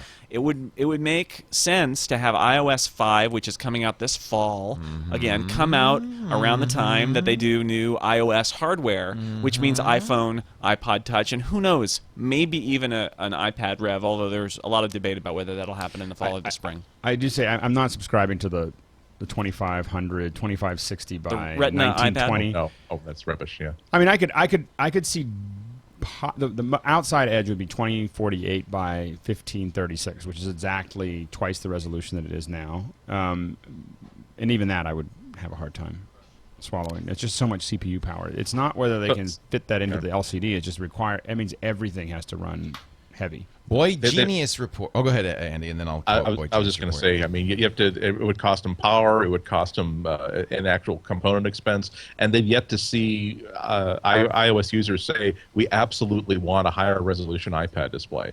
So it's hard to know where the win is going to be if they switch that kind of display. I'd love to look at it. When I think about the difference, when I look at an old iPhone 3GS and my 4. I mean, it is striking for me, the difference. But there's so many pixels on that iPad display that it is. They will do it. There's no doubt they're going to do it at some point. But I'm not sure when that point is. And quite frankly, it's not as if they've got a product that is in desperate need of a refresh right now. I guess, I will say that if anything got close, though, if they did that, I think everybody else, and if they were able to maintain the same price and double the resolution, I think all the other, I think everyone would just kind of give up. Well, you saw Harry McCracken's excellent article yesterday or the day before on what people would. This is in his Technologizer blog, and I thought it was exactly right. How are you going to get somebody to say, "I'm going to get something instead of an iPad 2"? And it is very challenging, I think. Even with some pretty good contenders right now, nothing is so good that you say, "Oh, that's much better than the iPad 2." That's the question all the reviewers of all the competitors are tiptoeing around, right? Because if you're writing the real reviews of all the question. tablets, you want it to be a good story, and you want it to be like there's a battle, and then they say go through the specs and all that, and they get to the end and they're like, well, the one that the Galaxy Samsung Tab Galaxy 10 one. 10, Yeah. somebody said, well, if you're an Android enthusiast, you would, and then basically what they're saying is, no, there's no reason to buy this unless you just hate the iPad and you want an Android thing, which is valid, I suppose, but it's not a mass market kind of thing. And I just have to say, I was in the airport looking at all these people using iPads. Everywhere. But there was one 10-minute break where I saw an 80-year-old using an iPad and a 3-year-old using an iPad, and I was like, I just don't see Androids crossing. I don't see these Android tablets crossing into that zone. I've seen exactly one Android tablet in the wild used by a civilian. I've seen millions of people using iPads. I've also seen millions of people using Kindles, but I have seen exactly one Android tablet being used by a civilian in the wild. So I thought Harry's take was really good, which is we need to ask the question, why would I buy this? Because consumers are. Why would I buy this instead of an iPad? And can you give me a good reason? And all these rumors about the Amazon tablet, I mean, that's the one where I think, they might have a story about why you would buy it instead of an iPad. But, with the Zoom and the Galaxy Tab, it's sort of like, well, you buy this because you don't like Coke and you prefer Pepsi, and that's not a good enough reason. You need a better reason when one of them has 90% of the market. I honestly believe that every manufacturer is now thought that they'd have an easier time competing with the iPad than they did. I've talked to people inside a couple of different manufacturers who have pretty much confirmed that they have essentially called a do-over for their tablet strategy, where they're saying that we've got stuff on the market, they're already in the pipeline, but we're going to be preparing new generation devices for 2012 and 2013 and 2014 that assume that nothing that we assumed is in any way applicable to the real world. Well, but doesn't this feel like the MP3 player situation all over again? I mean, where people kept on redesigning it and the iPod kept on moving forward, and before you knew it, there wasn't. I mean, there's still MP3 players out there, and someone's making them. Yeah, but who buys them? Right? I really No, wonder. but that was the realize argument. That's the argument. Is that we keep on seeing them try to figure this out, and the problem is owning the hardware and owning. There's something to be said for owning the hardware and the software. Okay, but the difference there is that an MP3 player is a unit tasker. All it has to do is sync up music and play it. And so that's going to be hard to make any other company differentiate. You notice that as soon as Android came out with a really good free operating system for mobile devices, the iPhone stopped being the only really decent multi-touch smartphone in the market. So I think that there is some room for a good tablet. I do think that it's going to be a company like Amazon that's going to do it, and not a company like HTC. I agree with you. Yeah. Because Amazon has really cracked the idea that you can't just take $500 from them, give them a tablet, and say good night and good luck. Enjoy playing those Flash games. You really have to give them an easy universe that says, here are great apps, here's great content, here's stuff you never have to worry about. It will just simply tap this button and it'll figure out what it needs to contain. Here are great ads. This is the new ad for the iPad. Yep. Oh, I think we don't have audio. But it looks great. But Can you talk along with this? Just do the narration. Yeah. It really goes. You got the F scene. It's magical. That's the you can talk Revolution. on it. Oh, you can learn on it. pinch. And you can tell your parents you're using it just for schoolwork, like with that guy. It But really, holds every book ever and every star in the universe. It's a lion in the sky, magical. Just but it doesn't like run the iPad. lion. Don't be confused. As you see in the commercial, it never takes fingerprints, and glare is always totally manageable. That'll be $500, please. But yeah, I guess we really didn't commercials need the are always audio. about, here are cool things you can do with the iPad. All the Android tablet commercials are, it runs Flash. It has the brutal 4-core processor. It's got over 12 bytes of cache RAM. It's like, oh wow, Your wife really will makes love me- the Tegra 2 chipset. Actual line from a commercial. No. Your wife will love the Tegra 2 chipset. Really? Really? That's because my wife is a physicist. Because you're leaving her unfulfilled in so many ways. That's Yeah, all. unbelievable. No, somebody Monday wrote a piece that was great that said, okay, there are two ways this plays out. One is the tablet market's actually the iPad market, and it's going to be like MP3 players, and Apple's going to have 85% of the market share. That's at least for the next year. And That's how it plays out. scenario B is we're going to be in a scenario more like the phones, where Apple will have the leading couple of year will advantage. have the leading advantage in terms of market share by physical product, right? They'll have 30%. Right. And then there'll be a bunch of other products out there. And what this piece said was, well, either way, this is very good news for Apple, that Apple's got this dominant position, and that people who believe that the iPad is just going to fade away under the onslaught of Android tablets, that's not what's going to happen. I do think the Amazon thing could be huge because you have an Amazon username and a password, just like you have an iTunes username and password. They have movies. The movie story, the multimedia story This on will be Android is so good- far behind. It'll be a good test to see whether it is the full circle e-commerce chain that makes the iPad a success, or form factor, But I- or Well, it's app part of it. store. So 2 years, two years Because before. you got to have apps, I think, and I don't think that Amazon will be in. Amazon's got their app store now, right? But it's Right. yeah, but it's not. know- Here's the problem. They're not as polished. No, but they're going to have, presumably, if they do their own tablet, they're going to have their own App Store app on the tablet. Right. And that'll be more polished And they maybe can than the polish web it, interface, yeah. But it is all the APIs and the libraries and the interface and everything else. It's not just that closed circle. 2 years before the iPad came out, we were meeting with Korean companies to design a Right, tablet. right. Like we were sitting there trying to figure it TechCrunch out. did a tablet. And the thing is the reason that we stopped doing it is because we couldn't figure out how to Right. build the interface. And that's what Apple. It's all figured out about how to UI. do. It's not about the and hardware. I was like, I can't. We just. Can I just say, Andy called this. He said it at the very beginning of the year. You said there's nobody in 2011 going to be competitive. You said it, and you were right. I stick with that. Actually, I think that now HP has the. I'm impressed. Now lead that's in the one all I the want to other ask because- about. Yeah. Yeah, because Touch they coming soon? they seem to be. Well, they seem to be taking the attitude that we're not all about apps and we're not all about running Flash. We are essentially saying that whatever you got, no matter where it is, we will be able to collate it into one screen and one experience, which could work out nicely. It's beautiful. I love WebOS. Yeah, it's No apps it's, at all, though. It could be compelling if once again it succeeds in having the simple aesthetic that communicates to people.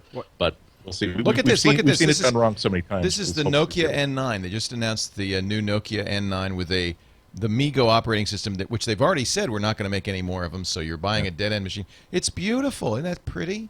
But who the hell's going to buy that? Well, and I think that You can make these things. You can make great hardware. It doesn't mean you're going to. Well, and the thing that I think that we still get into when you look at the hardware, buying something like the iPad is not just buying a physical item. It's buying into the company, buying into what the company represents. I don't think HP, as great as that HP Touch looks, and it really looks good. Yeah. But what Do people trust HP to? Well, HP is not a bad brand, right? I mean,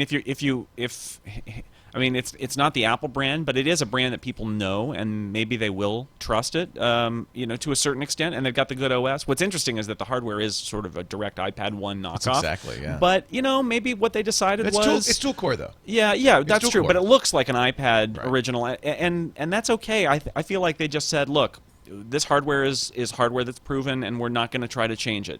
We're Right. going to do our good software on top of it, and we've got a brand name, and that's where we're going to start. And there's some potential there, even though it's not the same brand, glow that's around the Apple brand. HP, there are people who totally love HP, and Those maybe that demos. will work. If you watch those demos, I was watching them on Sunday. They were really impressive. And I think that the big challenge for all of these guys is that it's what Apple does so well is not what they add to the product, is what they take out of the product. And that's what they remove and Right. to The white simplify space. the experience. Yeah. Yeah. To simplify the experience. The fact that you have people who don't know how to use computers using iPads, the fact that you have kids using iPads, Right. it's because they don't get lost and they don't run into a lot of dead ends where they can't figure out where to go next. And that's what Apple does really well. And I haven't seen anybody else do that well. Until they do, I don't think they can compete. But also, HP has an interesting component in that they've already announced that they're going to be putting WebOS on their desktops now, on their notebooks as well. And given how many of those things that they sell, when you're in a store in 2012 or 2013, and you can say, by the way, if you just, I know you're interested in possibly buying a book reader or buying an iPad, realize that we won't handicap our notebooks by having it just run this mobile OS, but as soon as you bring that thing home and bring it into your Wi-Fi halo of the house, essentially everything that you've been doing and everything you've been playing with on your WebOS tablet will also be available right there on your notebook, including all the apps that you're running, not just all the data. So it's all about the implementation, but the intention that they've explained a couple months ago about their hopes for WebOS announces that they're really going to be pretty ambitious. If they're going to infect their desktops with it, that's some pretty serious mojo they're trying to put in there. Dear Mr. Jobs, I will say this one more time. You do understand English, don't you?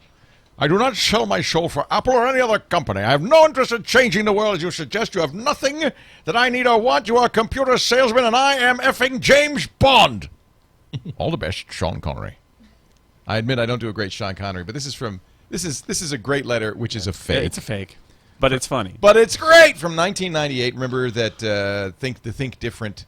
Here's to the crazy ones. And I guess Bond was in that one. Was he in that? No. When was Connery? This was like an Onion-like website where they basically said, imagine that they tried to get Connery in an iMac commercial. And from the desk of Sean I don't Connery. think he was thinking of himself as James Bond in the late 90s anymore. In fact, that was the last thing he would want to think of himself it's as. 15 years after his Never Say Never I think Again, in 1998 it would have been a good time for him. How many to be doing times that. have you wanted to say, I am effing James Bond? We have a great day ahead of us today, comrades. And there is the title for our show today. Shelve the history. There, you're doing a much better job. You gotta do the Red October. That is the definitive late season Connery. Is the Red October. He reads from the Bible. He starts in Russian. He ends up in a Scottish accent inexplicably. It was a Scottish Bible. I don't know what happened there. Let's take a break. Come back with more. Let me just see if I've missed any major stories. I'll tell you what. I'll go around the horn. Andy, any big stories that you wanted to talk about that I'm about to leave in the dust? Only that Dropbox decided to leave everybody's doors unlocked for about 4 hours yesterday, on Monday. That's quite a slip up. That's gonna be on Tosh.0 as one of those wacky video sort of things. Yeah. Apparently, they're doing some maintenance. They fixed what they thought was one authentication issue, which unfortunately had a bug in it that they really fixed it. Yeah, for 4 hours, it was not for 4 hours. Dropbox was not checking passwords. Not good. So if you've been waiting to like hork up everybody's Dropbox contents, you could have done it. They have a status page, right, where you can actually see what happened on your account, like file by file. So if you're really worried that somebody accessed it, you can go and go through your history and see. Also, they said that they've already done an internal audit, and anybody who had some unusual activity during the period in which the accounts were open have received an email. But oh man, it's not just about that. It's the trust issue. It really is a cautionary tale for Apple that the one feature they absolutely have to get right with iCloud is to make sure that there is next to no way possible for anybody to be able to look at your files without a court order or without the statement, "Hi, yeah, this bank of servers is on fire, and we'd really like to make sure you don't lose your files, so that we're going to take these 8 server clusters and move them out into the front lawn. I know that violates our terms of service, but that's what we're supposed to do." The first time that this isn't the first time that in 2011 when Dropbox has had to clarify their statement that your data is private and secure, and so they are not going to recover a third time. Yeah. It's kind of sad. Alex, any stories that I missed that you would like to bring up? I have to admit, I was kind of fixated on Final Cut this morning. Yeah, what a surprise. Yeah, I didn't really do... Thursday. How about you, Jason? Anything big that we... I think the Dropbox thing is the big thing, that's just for anything you keep in the cloud. We talk about the clouds. A little rain has fallen from the clouds today. And that's gonna be and I love Dropbox, but it is anything you put somewhere that is not under your control is fundamentally insecure in some ways, and you either got to learn to accept it or encrypt the stuff you put there, or don't use it. And good point, Andy, that this is something iCloud cannot let happen. Yep. I've just always said that there are only 2 states. There is on the internet and not on the internet. And if something is on the internet, it doesn't matter that it's in your private cloud storage. It doesn't matter that you chose a 20-character alphanumeric text and numbers password to protect it. It doesn't even necessarily matter that you encrypted the file. If it's on the internet, assume that other people can get access to it and read it. That's the difference between those 2 states. I work at Apple in our chat room, which pretty much means he doesn't work at Apple. Says, are you going to talk about Ron Johnson leaving Apple for J.C. Penney's? That's kind of an interesting move. He needed a new blouse. It's not like he was going to become CEO of Apple. I heard Chinos. I mean, everyone's moving up the chain, and he's not going to become CEO of Apple. He's a retail guy, right? I mean, how much more could he do after taking Apple retail from 0 to what it is today? Which is, I mean, if there is a single success that Apple's had, I would say in the last 10 years, the biggest one is not even the iPhone. It's retail. It is. Everybody thought that would fail, and instead, it's been like the driver of so much of Apple's success. Most lucrative retail in the world per square foot. It's amazing, but Ron Johnson's a retail guy. guy. He came from Target, and what's his next step? Tim Cook Saving is JCPenney would be the pretty COO. impressive. That would be a hell of a thing. And he put his own money into JCPenney stock options. He did. He bought a lot of them. So, I think for a retail guy, he proved all he could at Apple, and he wants to take the big chair. And it's an interesting choice at JCPenney, but he must figure that there's value there that he can. Yeah. So it's bad for Apple, but I'm sure he's got a good team around him, and he built it. Now they have to run it. Also in the chat room, the chat room's great. I love you guys because you don't let us get away with anything. A reminder from Curtis B that we have now seen information from Apple, kind of unofficial back channel information from Apple, that if you're in business or education, that there will be a way to do multiple installs of Lion. We thought there would be because the dev version of Lion has that image that you can install. They say there is an app when you install OS X Lion from the App Store. There's actually an app that gets put in applications called Install OS X Lion. You can take that and install it other places. Yeah, I think Apple wanted to simplify their message and say it's a download. No, it's a download, but there are going to be other ways. I mean, that was a given. Yeah. We're going to take a break, come back with your picks of the week, gentlemen. So please start thinking, as I do, just seconds before we actually have to do the pick. No, you've already got picks. You guys are impressive. But before we do that, I do want to have a pick for you from Audible.com. I've been lately driving to San Francisco many days, and it reminds me of the good old days when I used to commute every day to San Francisco, and Audible just saved my bacon. Audible is still, for me, the only way to travel. If I'm on a plane, even if I'm only traveling on a treadmill, treadmill to nowhere, I'm listening to audiobooks from Audible.com. I just love Audible.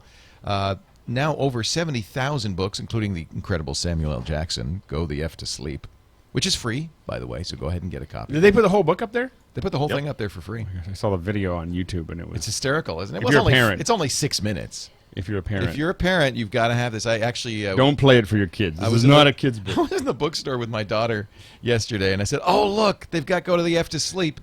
And she said, no parent would actually buy that for their kids.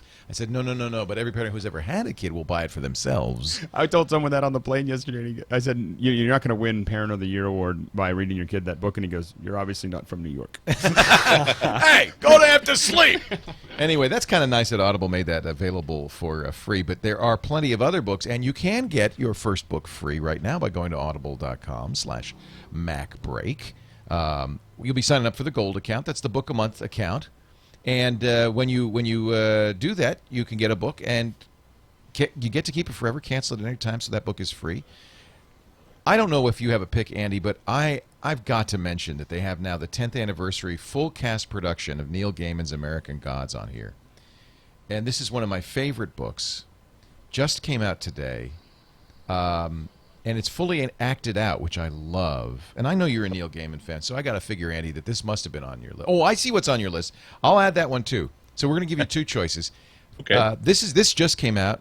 I hadn't seen it before. I actually read the original on Audible, and I loved it, and I would highly recommend it. But Andy's got a recommendation, all his own.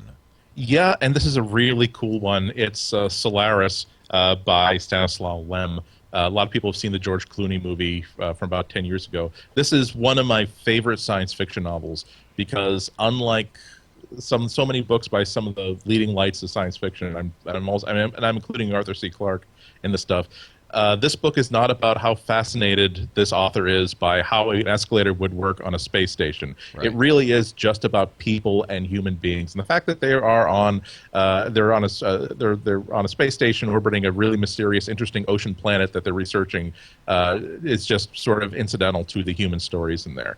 And so there's too much going on in the novel that I don't really want to give much of it away, except for, again, it's a very, very human story that in some ways, in some places, it's just so heartbreaking because you see yourself in the position of the lead character, of the narrator of this book, someone who has lost people in his life that are just heartbreaking in the palpability of this loss, let's say, that he feels when he's at the space station. And suddenly there's at least one. The first time I read it, there was at least one Pixar moment where it's like, okay, didn't think I'd be crying, but okay, not crying. But I first read this book about 20 years ago, and later on I found out that there's actually controversy regarding Solaris. It was originally written in Polish, and then somebody took the Polish version and translated it into French, and then in 1970 someone translated the French translation into English, and it was supposedly kind of a poor translation, and Lem has been very, very upset about it ever since. Audible actually commissioned the first direct translation, direct from Polish to England, so it is the author-approved translation. It is also a really nicely read and really nicely acted book. I'm only... By Lieutenant Guy, how do you pronounce that? Gaitan? Huh? Gata. Yep. From BSG. Right. Yeah. Yep. The curly head, the cute one. And it's Didn't mean to interrupt. Go ahead. I'm sorry. No, it's wonderfully done. I'm only about. It's a 7-hour book. I'm only about an hour and a half into it, but already it's the. I bet that I can go back onto the highway and loop around and get to the end of this chapter. I know I'm only about a quarter mile from home, but I can. It's worth spending another 80 cents for the gas just to listen to the next. Get to the end of the chapter. I have it on my iPhone already. I am very excited about listening to it. Solaris. There's 2 good picks: the definitive edition. And a brand new 10th anniversary edition of American Gods. You're going to have to pick one. But, the good news is next month you get another book. Audible.com/MacBreak. Give it a try today. We are big fans. You can see Andy and I just... and you, I know, Alex. We love our Audible. I don't know how I'd get my house cleaned up or anything else. I mean, that's what I do with yard work, cleaning, driving. Those are the things that I use it for. Let us get... Actually, let's have our guest do his pick of the week. Ooh. Jason Snell, editor-in-chief, Macworld Magazine. Exciting. My pick is a $5 utility called Moom, which is a palindrome, which is nice. Same forward and backward. Moom. It's short for move and zoom.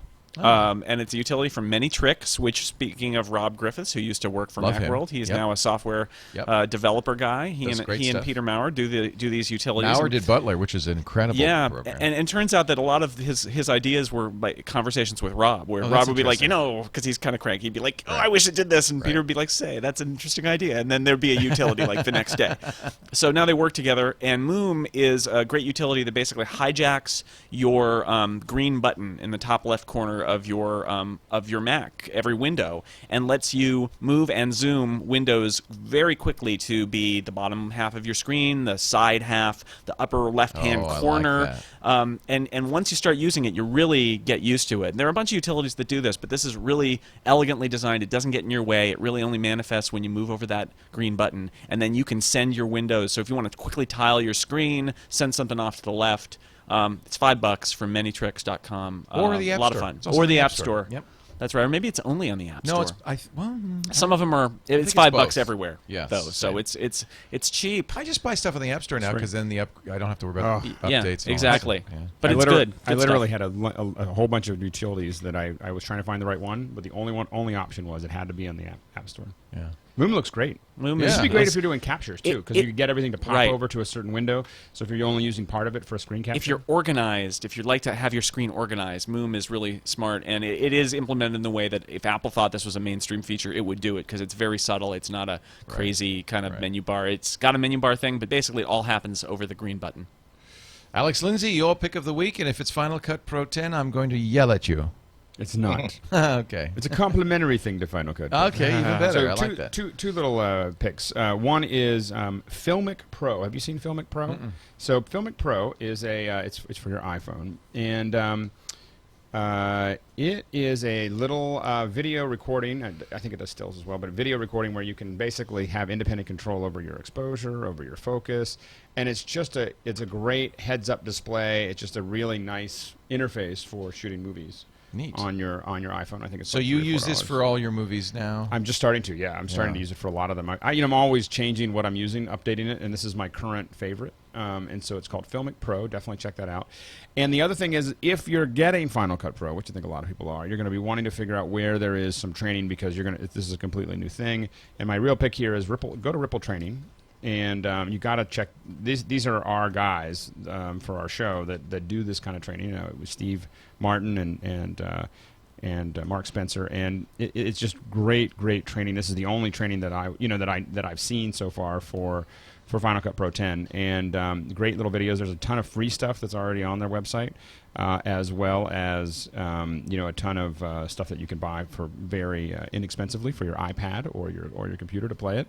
And if you're trying to get ramped up on this, I think a lot of our listeners are going to be. So I could put this on my iPad and watch while I have Final Cut Pro 10 on my desktop. I think that's the way to do it. That is the way to do it. So anyway, definitely check that out. Ripple Training. I just there are hosts for MacBreak Studio, and they literally launched it. I think they pulled an all-nighter to get it up today.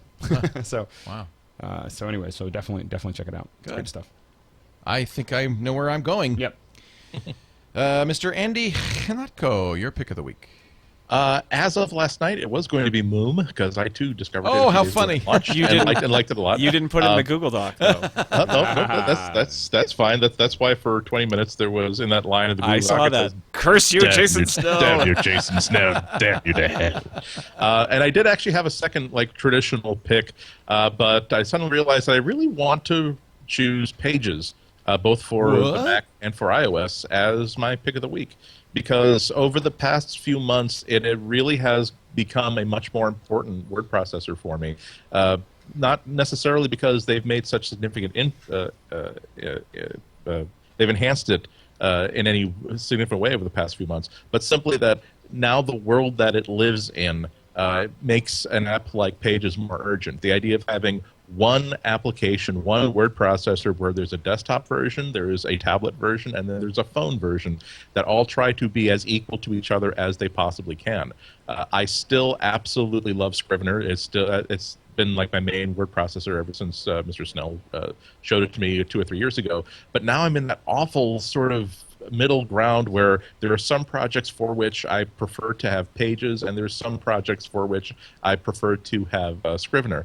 The iPad book that I'm waist deep in with the water rising right now is being written in Pages because I do need a little bit more sophisticated formatting, and also because when I travel I need to be able to edit the actual rich document on whatever device I have. And now I'm looking forward to looking ahead to next year and thinking that now by the end of this year there's going to be iCloud fully enabled for all iOS devices. That will be a world in which I don't have to worry about exporting anything. I don't have to worry about copying anything to my Dropbox, simply by virtue of the fact that at some point in the history of this document I've said that this is one of those documents that I like to be able to edit wherever I am. As soon as I get, without doing anything, the iPad that I grabbed on my way out the door and on my way to the bagel place for the Wi-Fi has the latest version of it. And when I get back home, I also don't have to sync, I don't have to export, don't have to do anything. The version on my desktop will have the exact same document with all those edits and all the changes. That's really going to make a big difference, I think. So it really puts me in a quandary because, as I said, I love Scrivener. But if Literature and Latte doesn't do a fully iCloud studlified version of it, that's really going to change. That's really going to upset the balance of power between word processing apps. And the last thing is, even if don't use word processors that way, it is one hell of a powerful word processor. It's the first really bottom-up rethink of how a word processor should really function that I've seen in the past 4 or 5 years. Just the other day, I was looking at a brochure or some sales materials for one of the upcoming books, and thought that, well, of course, it would have been done in sort of a more complicated app, but nope, the person did it in Pages, chiefly because you can just simply drag things around and things will automatically resize, replace themselves. There's very little that you can do on the desktop that you can't do in the mobile app or in the other app. The fact that it has a really good EPUB export feature where if you want to have a perfectly credible book version of whatever it is that you're developing with illustrations, with formatting intact, you can just click on export and you will get a perfectly credible ebook. If you want to put a little bit of effort into it, you can make it even better, but it is a really nice one-click saleable ebook thing. So the more I'm forced to work inside Pages, the more impressed I am with how functional and how flexible it is. So I really do think I'm going to have a hard decision coming up later in the year when iCloud, iOS 5, and Lion are both active at the exact same time. Actually, I just downloaded Nisus 10, which was or Nisus Pro. That was a recommendation last week. So I don't know what to do. We standardized on iWork, I think. iWork's pretty impressive. And you go back to the old ones, and you're like, I'm so used to using Pages, numbers, and Keynote. Oh, you're just like, I hate Pages. Sorry, I don't. I What? write everything in Scrivener or BB Edit. The Scrivener. good news is that Scrivener from Literature and Latte, they are working on an iPad version. So, and to Andy's point, yeah, they've got to do. I don't know Cloud. when it's They coming gotta out, do but they said iCloud. they're going to do it. Yeah. They got to do iCloud. The because hooks are there, that's right? the- You don't. It's not. It's- Apple's lets you do it. Yeah, there are APIs for the Good. developers to hook into, and that would be huge because that is the one thing I miss with Scrivener is that you can't kind of take it with you in rich text. I would have to double check. I'm glad you alerted me to that because I'll check the blog again. Last time I said no. I'm saying that the author had categorically said that he has no interest in doing an iPad version.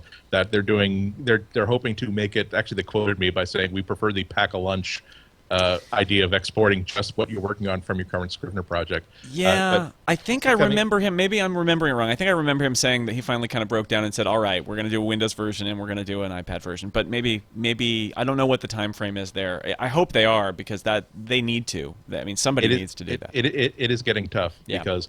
And apart from anything else, Pages really is. I'm shocked and stunned to be able to have to say this almost a year and a half after the iPad was first released. It really still is the only rich text formatted word processor for the iPad that's worth a damn. Until iOS 5 comes out, because now there's going to be rich text editing built into iOS 5, and just like we saw this plague of plain text editors on the iPad, pretty soon we'll be seeing a plague of rich text editors on the iPad. I would just love to see them Me take Too writer. Pages and make it much more of a developer. Like develop like real interactive titles with either Pages or Keynote for the iPad. Right. We need a platform to make that easy. Right now, there's no. I believe Adam and Tanya Angst, to Andy's point about EPUBs, I think all their Tick control books now are built using Pages because Really? the EPUB is that. It's really good output for EPUB publishers. I was surprised. I was arbitrarily. I've been trying to learn how to hand code stuff in for EPUB using CSS, using styles, using all these other cool stuff, and it was just almost heartbreaking the fact that I wanted to do things like I want to be able to have like a call out text box that moves along with the text, and man, that is so far beyond my skills of coding for CSS to make it work consistently. Whereas with Pages, you just simply draw a box, put text inside it, put a graphic inside it, put a little clown pointing at the little box, and when you export it as an EPUB, there will be a box with text in it with a little clown pointing at the text that will follow along with your text easy as you please. And that is a fairly sophisticated feature to have on a simple click to export to EPUB feature. Oh, and one other thing I wanted to say about Fantastical, which was a pick. Was that yours, Andy? Yeah, I can't that was remember. mine. They have now updated it, and BusyCal has updated, so it now works with BusyCal, which is good news because I'm a Yeah. BusyCal fanatic. So now I am a Fantastical user as well. Hey, we thank everybody for being here. I have to go play with Final Cut 10. So cool, just so cool. Doesn't to it be look able to pretty? Play with it, yes. And So look at the. Oh, set that to. Wow. yeah, pretty exciting, huh? Look Go- what I've already done. Do the, Do what? I think that's pretty good. Like, look at all the different ones there. RG Vector scope. waveform. Waveform. It doesn't help, Leo. No, it still looks dopey. Now, can I split No, these I don't. screens out, Alex, into? Yeah, you can for RGB. No, I just want, for instance, if I have a bigger monitor or two monitors, to Haven't take tested that that over yet. there. Yeah, I would love to be able to detach these. I presume I can. I don't know if you can. Well, that would suck. Well, I don't know. I've only had That would.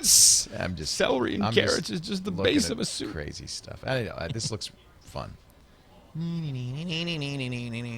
Thank you all for being here. We do this show every Tuesday, 11 a.m. Pacific, 2 p.m. Eastern at live.twit.tv. We have about 3 more MacBreak weeklies to do in the new studio, in the old studio. And I can't wait to be in the new studio. we're going to be on our like big round table set. We've got this phony jib that we can get one intern in one corner, another intern in another, and they play catch, and then the camera goes slowly zoom. It's great. Wait till you see it. It's the weirdest thing you've ever seen in your life. Jason, I hope you will come back and visit us. I would love to. Jason Snell It's is- nice when people are here. Yeah, it's fun. There's actually how many? 1, 2, 3, 4, 5, 6, 7 people in a room that was really designed for one. Yeah, we're a fire hazard, basically. If the fire marshal ever comes, we're dead. Jason Snell is editor-in-chief of Macworld magazine. You can also find him at macworld.com, and he's on the Twitter at jsnell. Thank you for being here. We hope you come back very soon. Alex Lindsay's doing that whole Final Cut Pro 10 thing on Thursday evening, 6 p.m. thereabouts. Something like that. Follow Pixel Core, CORPS, or me, Alex Lindsay, and we'll post the links and everything else to it. Can't wait. updates. Because as Very, you very can see, while I am pretty good at it, I need some more fine tuning. Some training. Well, the big thing is this is also going to be a place for you to ask questions. These guys really know what they're talking about, and so you'll be able to watch the video, but it's not going to be like you're just watching. We're going to be answering questions from I can't wait. so Interactive, and that's the very key. interactive. That's why we do everything live, because more and more I want to be interactive Yeah. with our audience. Except for this guy, Mr. Andy Ihnatko.